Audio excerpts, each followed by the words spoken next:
أعوذ بالله من الشيطان الرجيم నేను శపించబడిన బహిష్కరించబడిన శైతాన్ నుండి రక్షణ పొందటానికి అల్లాహ్ శరణు వేడుకో. إن شر الدواب عند الله الذين كفروا فهم لا يؤمنون. నిశ్చయంగా అల్లాహ్ దృష్టిలో సత్యాన్ని తిరస్కరించేవారు నీచాతి నీచమైన జీవులు, ఇక వారు విశ్వసించరు.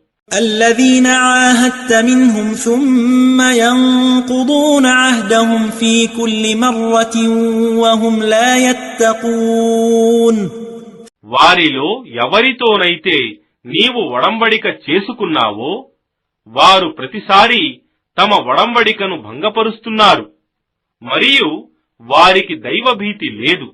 فإما تثقفنهم في الحرب فشدد بهم من خلفهم لعلهم يذكرون.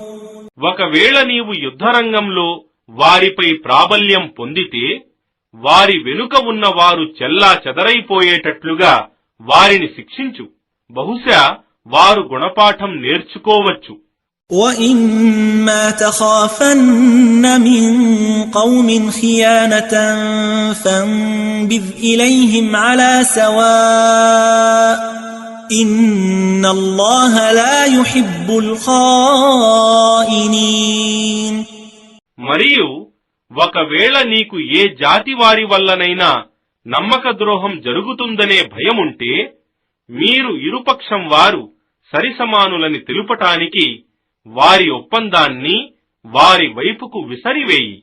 నిశ్చయంగా అల్లాహ్ నమ్మక ద్రోహులంటే ఇష్టపడడు. وَلَا يَحْسَبَنَّ الَّذِينَ كَفَرُوا سَبَقُوا إِنَّهُمْ لَا يُعْجِزُونَ. మరియు సత్యతిరస్కారులు తాము తప్పించుకున్నామని భావించనవసరం లేదు. నిశ్చయంగా వారు అల్లాహ్ శిక్ష నుండి తప్పించుకోలేరు.